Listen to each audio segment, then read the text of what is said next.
பிஸ்மில்லாஹிர்ரஹ்மானிர்ரஹீம். ஆலய ஞானம் 63 தியான வாசல் நிகழ்ச்சிக்கு நேயர்களை வரவேற்பதில் நான் பெரிதும் மகிழ்ச்சி அடைகிறேன். ஏற்கனவே சென்ற நிகழ்ச்சியிலே டாக்ஸ் ரிமூவல், உப்பு குளியலை பற்றி நம்ம பேசியிருந்தோம், தெளிவாக பேசியிருந்தோம். அதாவது நம்மளுடைய ஸ்தூல உடம்பு, சூட்சும உடம்பு, காரண உடம்பு, அதாவது பிசிக்கல் பாடி, மென்டல் பாடி, ஸ்பிரிச்சுவல் பாடி, இதில் தேங்கி இருக்கிற கழிவுகளை வெளியேற்றக்கூடிய ஆற்றல் உப்பு குளியலுக்கு கொண்டு அது எப்படி செய்ய வேண்டும் என்பதை சென்ற நிகழ்ச்சியிலே நான் விரிவாக பேசியிருந்தேன். ஏன்னா அதே போன்று அடுத்து ஒரு இதே போன்று டாக்ஸ் ரிமூவர் இருக்கிறது. அது ஒரு பழத்திலே இருக்கிறது. அது பற்றி இந்த நிகழ்ச்சியிலே நாம் பார்க்க போகிறோம். குறிப்பாக ஏற்கனவே நான் சொன்ன சில விஷயங்களை சிலர் சந்தேகம் கேட்டிருந்தாங்க. இந்த பழத்தை சாப்பிடும்போது சுகர் கூடுமா குறையுமா அப்படின்னு. 2 பழம் சாப்பிட்றதுனால ஒன்றும் ஆகாது. நீங்கள் கொஞ்சம் நல்லா ஒரு உடல் உழைப்புகளை கொஞ்சம் அதிகரிக்கணும், வாக்கிங்க அது இது செஞ்சீங்கன்னா சுகர் ஏறாது. நீங்கள் ஏற்கனவே மருந்து சாப்பிட்றது அதை சாப்பிடுங்க. பழம் சாப்பிட்றதுனால ஒன்றும் ஆகாது. பழம் சாப்பிடும்போது பேயம்பழத்தில் உள்ள ஒரு லேயர் இருக்கும், அது தொகுப்பாக இருக்கும். அதை இப்படி எடுத்து உள்ளது முதல்ல சாப்பிட்டுட்டு அதுக்கப்புறம் பழத்தை சாப்பிடுங்க.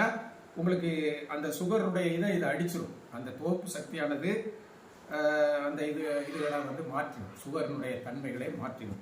இப்போ பொதுவாக இந்த கடுக்கா போன்ற கடுக்கா சொன்ன அது தோப்பு தான்.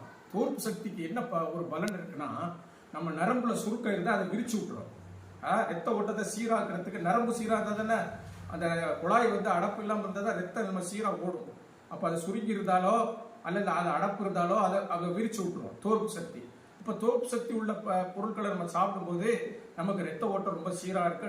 நரம்புகளில் அந்த சுருக்கமோ அதில் அழுத்தமோ ஏற்படாது.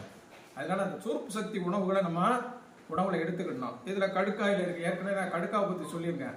சில அன்பர்கள் கேட்டார்கள், கொஞ்சம் விவரமா சொல்லுங்க அப்படின்னு. அதுக்காண்டி தான் அந்த பையை எடுத்து வந்திருக்கேன். பாருங்க, இந்த மாதிரி நல்ல கம்பெனியில் கடுக்கா பவுடர் வாங்குங்க. கடுக்கா இது 50 கிராம். அடுத்து பார்த்தீங்கன்னா நிலாவரை பார்த்தீங்களா, நிலாவரை பொடி இது ஒரு 50 கிராம். அடுத்து பார்த்தீங்கன்னா ரோசா பவுடர் இது ஒரு 50 கிராம் வாங்கி 3ஐயும் நான் சொல்லியிருக்கேன் கலந்து சாப்பிடுங்க. நல்ல சுகபீதியாகி ரெகுலருக்கு வந்துட்டா பழத்திலே கொண்டு போங்க. வாரத்தில் சனிக்கிழமையாவது ஒரு நாளைக்கு இது நல்லா ஆயிட்டதுக்கப்புறம் அடுத்த வாரங்கள்ல இருந்து சனிக்கிழமை உடம்ப அந்த மலைக்குடலில் சுத்தம் பண்ணிக்கணும். இதுதான் நம்ம சொல்லக்கூடிய விஷயம். அதை கவனமாக வச்சுக்கிடுங்க. அப்புறம் பார்த்தீங்கன்னா இந்த வாழைப்பூ, வாழைக்காய் இதெல்லாம் வந்து நிறைய இது தோற்பு சக்திகள் இருக்கு. ஏன்னா அதே மாதிரி தேங்காய் பால், கருவேப்பிள்ளை, அத்திக்காய் இது மாதிரி நீங்கள் தெரிஞ்சு வச்சுக்கிட்டு தோற்பு சக்திகளை அதிகப்படுத்தும் போது சுகர் கண்ட்ரோலுக்கு வரும். அதே மாதிரி தான் பார்த்தீங்கன்னா நம்ம அந்த சில இதுகளை கிளியர் பண்ணதுக்கு நான் பேசிக்கிட்டு இருக்கேன். இப்படி இருக்கும்போது இந்த கக்கத்துக்கு சேரக்கூடாது. பார்த்துக்கங்க, நம்ம பயிற்சியில் இருக்கும்போது இப்படி கொஞ்சம் விரிச்சு வைக்கணும் கையை. இப்படி வைக்கணும், இப்படி வச்சுக்கலாம். அந்த கக்கை வந்து இப்படி சேரக்கூடாது, சேராமல் பார்த்துக்கணும். சரியா? அதே மாதிரி இந்த சுவாசம் மேலே இருக்கும்போது பல்ல கடிச்சிக்கிட்டு இருக்கக்கூடாது. அந்த தாடையை ரிலீஸ் பண்ணி 2 ஒட்டாமல் இருக்கணும். தாடை 2 ஃப்ரீயாக இருக்கணும். உதடு மூடி இருக்கும், தாடை விலகி இருக்கணும், சேர்ந்து இருக்கக்கூடாது. அப்போ கொஞ்சம் ஈஸியாக கொஞ்சம் இலகுத்தன்மை தலைக்கு கிடைக்கும். சேர்த்து வச்சிங்கன்னா கடினத்தன்மை வந்துடும். அதனால் அதையெல்லாம் நீங்கள் கவனத்தில் வைக்கணும். இப்போ அந்த நீங்கள் சொன்ன மாதிரி இந்த 3 கடுக்கா பவுடர் வச்சு அது கிளியர் ஆகிடும். இப்போ எலுமிச்சம்பழத்தில் என்ன பண்ணுறது அதை பற்றி நம்ம பார்ப்போம். இதை வந்து என்ன இருக்குது, இந்த எலுமிச்சம்பழம் பாருங்க, இந்த மாதிரி எலுமிச்சம்பழம் ஒன்று வாங்கிக்கிடுங்க. இதனுடைய நன்மைகள் என்னன்னா, இதை வந்து சூஃபி சித்தர்கள் வந்து தேவக்கனின்னு சொல்றாங்க. இது ஒரு கனிகள்லேயே ஒரு முக்கியமான ஒரு கனி. அதான் பழங்களின் ராஜா மாம்பழம், முக்கணி மா வாழை பலா. ஏன்னா அதே மாதிரி பழங்களின் ராஜா வந்து மாம்பழம் தான். சரியா? இது தேவக்கனின்னு ஏன் சொன்னாங்கன்னா, இந்த பழம் வந்து எவ்வளோ நாள் இருந்தாலும் அழுகி போகாது. மற்ற பழங்கள்லாம் வச்சுன்னா அப்படியே வெம்பி அழுகி ஒரு மாதிரி இதாகிடும். இது வந்து உயிரோட்டமானது, அப்படியே காஞ்சி தான் போகுமே தவிர அது என்ன செய்யாது, அழுகாது. சரியா? அதே மாதிரி இந்த பழம் வந்து தான் இருக்கிற இடத்துல ஒரு வாசனை, மெல்லிய வாசனையை பரப்பிக்கிட்டே இருக்கும். அதாவது ஆன்டி வைரஸ். இந்த வாசனைக்கு மோசமான கிருமிகள் வராது. நல்ல எனர்ஜி இந்த பக்கம் வரும். அதனால தான் சிலர் வீடுகளில் டேபிளில் இதை வச்சுருப்பாங்க. இந்த கனியை நம்ம வீட்டில் நீங்கள் காரில் போகும்போது சிலவங்க எடுத்துகிட்டு போவாங்க, வாமிட்டு வரக்கூடாதுங்கிறதுக்கு. ஏன்னா இதனுடைய இந்த எனர்ஜி பாயிண்ட் வந்து தீமை தரக்கூடிய நச்சு கிருமிகளை கிட்ட வரவிடாமல் பார்த்துருக்காங்க. பயணத்தில் போகும்போது கையில் வச்சுக்கிடலாம். சரி, நம்ம பார்த்துக்க சிறு வயசில் நம்மளாம் தெரியும், கையில் வச்சுருப்பாங்க, வாமிட்டு வராமல் இருந்து மோந்துக்கிட்டே இருப்பாங்க இந்த கனியை. அதில் மருத்துவ குணம் இருக்குது. சரியா? அப்போ இதை வந்து நம்ம எப்படி பயன்படுத்தணுங்கிறத நான் சொல்ல போகிறேன். இப்போ லெமன் வந்து கழிவுகளை மட்டும் இல்லை, இப்போ எதனால நமக்கு வலி வருது அதை யோசிக்கும் போது, நம்ம வலி ஏன் வருதுன்னா, பிராண தேக்கம் எங்கேயாவது ஏற்பட்டிருந்தா அந்த இடத்துல ரத்த ஓட்டம் வந்து தடைப்படும். அப்படி போறதும் வர்றதுமா நின்று போறதுமா இருந்தா அந்த தடைப்பட்டா என்ன மின்காந்த என்ன செய்யறோம், மின் குறுக்கீடு ஏற்படும் போது நமக்கு வலி ஏற்படும். மின்சாரம் சரியான போகாது, இங்கேயும் அங்கேயுமா மாறி மாறி போகும்போது நமக்கு அந்த இடத்துல வலி ஏற்படும். அப்போ அந்த மாதிரி வலி ஏற்பட்டா இந்த இந்த இந்த தேவக்கனி எலுமிச்சம்பழத்தை கொண்டு நம்ம அதை சீர் செய்ய முடியும். இதை அந்த பிராண தேக்கத்தை சரி பண்ணி ரத்த ஓட்டத்தை சீர்படுத்தி மின்காந்த அலைகளை நேர் வரிசையில் நம்ம என்ன செய்ய முடியும், பயணிக்க செய்ய முடியும். அதை பற்றி நான் இப்போ பார்க்க போகிறோம் நம்ம. சரியா? அதனால பார்த்தீங்கன்னா ரத்த ஓட்டம் சரி பண்ணும். இது வந்து எப்படி நம்ம செய்யணுங்கிறத நான் உங்களுக்கு செய்முறை செஞ்சு காட்டுறேன். நீங்கள் ஒரு பழத்தை எடுத்தால் ஒரு நாளைக்கு ஒரு பழம் தான் நம்ம எடுக்கணும். காலையில் ஒரு வாட்டி செய்யலாம், வந்து மாலையில் சாயங்கால நேரத்தில் ஒரு 6-7 மணிக்கும் செய்யலாம். இந்த பழத்தை பாருங்கள், பழம் இந்த கையில் உள்ளங்கையில் இப்படி வைங்க, வச்சு இப்படி ரொட்டேட் பண்ணுங்கள். இப்படியே உங்களுக்கு இப்படியே ரொட்டேட் பண்ணுங்கள். பண்ணும்போது இந்த உள்ளங்கையில் நிறைய பாயிண்ட்ஸ் இருக்குது, எல்லா பாயிண்ட்ஸ் இருக்குது. அப்போ எல்லா பாயிண்ட்ஸில் என்னாச்சு, நம்ம மசாஜ் பண்ணியாச்சு. ஏன்னா ரெஃப்ளெக்ஸ் நாலேஜ்னு சொல்லுவாங்க. அதாவது இப்படி இப்படி அல்ல திருப்பி இப்படி நம்ம அதை செய்யும்போது அழகான முறையில் நமக்கு ஒரு ஃப்ரெஷ்னஸ் இருக்கும். அப்படி நம்மள்ட்ட இருந்து கழிவுகள்லாம் நீங்க அப்படி ஒரு சங்கல்பம் செய்துக்கணும். எல்லாத்துலேயுமே சங்கல்பம் முக்கியம். என்னுடைய கழிவுகளை நீக்கி நான் சுத்தமான எனர்ஜியை கிரகிக்கிறேன், அது நீயத்து. இது அரபியில சொல்லுவாங்க நீயத்துன்னு. நம்ம இதுல சங்கல்பம், உறுதிமொழி, ஓர்மையை அந்த இடத்தில் கொண்டு போவது. தமிழ்ல நிறைய விஷயங்கள் இருக்கு. அப்போ ஓர்மையை கொண்டு போய் செய்யும்போது அதுக்கு பவர் ஜாஸ்தி. அதே மாதிரி இந்த கையில் இப்படியே செய்யணும். சரிங்களா? இப்படியே செய்யணும். விரல்கள், மேல் விரல்கள் இப்படி விட்டுரும். இது மாதிரி இந்த பித்தம், வாதம், கபம் எல்லாமே இந்த பக்கத்தில் இருக்கு.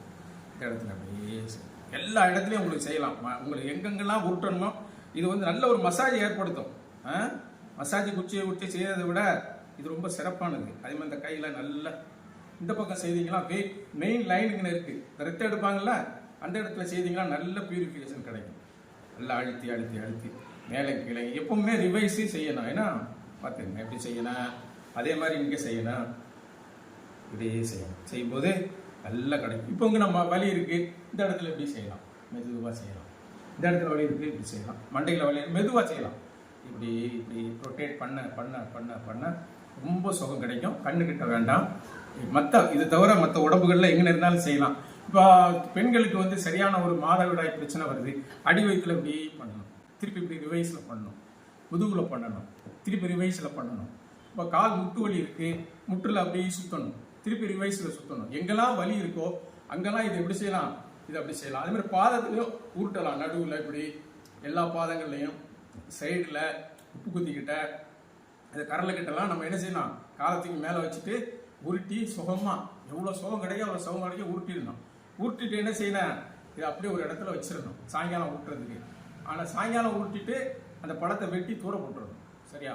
அதில் நிறைய டாக்ஸ்லாம் போய் உள்ளே சேர்ந்துருக்கேன், உள்ளே போட்டுடணும், வெளியே போட்டுணும். அடுத்த நாள் வேற பழம் எடுக்கணும். இப்படி தொடர்ந்து செய்தீங்கன்னா உங்களுக்கு முதுகுல வலி இருக்கு, உங்களால் முடியாது, இன்னொரு ஆளுக்கு என்ன செய்யணும், கையில் உரையோ ஒரு துணியை கொடுத்து எந்த இடத்துல வலி இருக்கோ அந்த இடத்துல இது மசாஜ் பண்ணணும். இப்படியே உருட்டணும். உருட்ட உருட்ட என்ன ஆகும், அது வந்து அந்த இடத்துல இருக்கக்கூடிய கழிவுகள் எல்லாம் உறிஞ்சி எடுக்கும். இது ரிசீவ் பவர் இருக்கு இதுல. அதே மாதிரி இந்த பழத்தை தனியாக குடிக்கக்கூடாது, தண்ணியோடு சேர்த்து குடிக்கணும், அல்லது தேன் கலந்து குடிக்கலாம். சொன்னோம்ல காலையில் அந்த மாதிரி குடிக்கலாம். குடித்தா ரொம்ப பவர் இருக்கு. சரியா? அதே மாதிரி பழைய காலங்களில் எதிரிகள் வீட்டில் போய் சாப்பிட்டு வந்துட்டா ஏதாவது மாற்று பண்ணிடுவான்னு பயந்து போய் என்ன பண்ணுவாங்க, இந்த எலுமிச்சம்பழத்தை நினைச்சு புளிஞ்சி அதுக்குள்ள எல்லாம் சர்பத்தெல்லாம் போட்டு குடிச்சுருவாங்க. எவ்வளோ பெரிய மாற்று இருந்தாலும் அதை எடுத்துன்னு. அதே மாதிரி 10 மிளகு சாப்பிட்டோம்னா பகைவன் வீட்டில் போய் சாப்பிடலான்னு சொல்லுவாங்க அந்த காலத்தில். மிளகு மாதிரி இதுக்கும் ஒரு பவர் இருக்குது எலுமிச்சம்பழத்துக்கும். எனவே இதை நீங்கள் வந்து நல்ல அழகாக செய்யலாம். காலையில் மாலையில் செய்ய செய்ய செய்ய செய்ய உங்களுக்கு என்ன ஆகும், நல்ல ரிலீஃப் கிடைக்கும், நல்ல ரிலீஃப் கிடைக்கும். அதே மாதிரி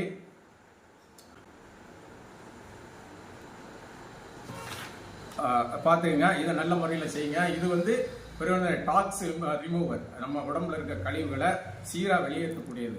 எனவே இந்த நம்முடைய தளம் என்னன்னா, நம்ம தளத்துக்கு நிறைய பேர் பதிவு பண்ணியிருக்காங்க. அவர்களுக்கெல்லாம் அந்த பயிற்சியும் அந்த இடமும் அதற்குரிய அந்த அன்பளிப்பு தொகையும் நிர்ணயம் செய்தவுடன் யாரெல்லாம் பதிவு செய்திருக்கிறார்களோ அவர்களுக்கு அந்த தகவல் அனுப்பப்படும்.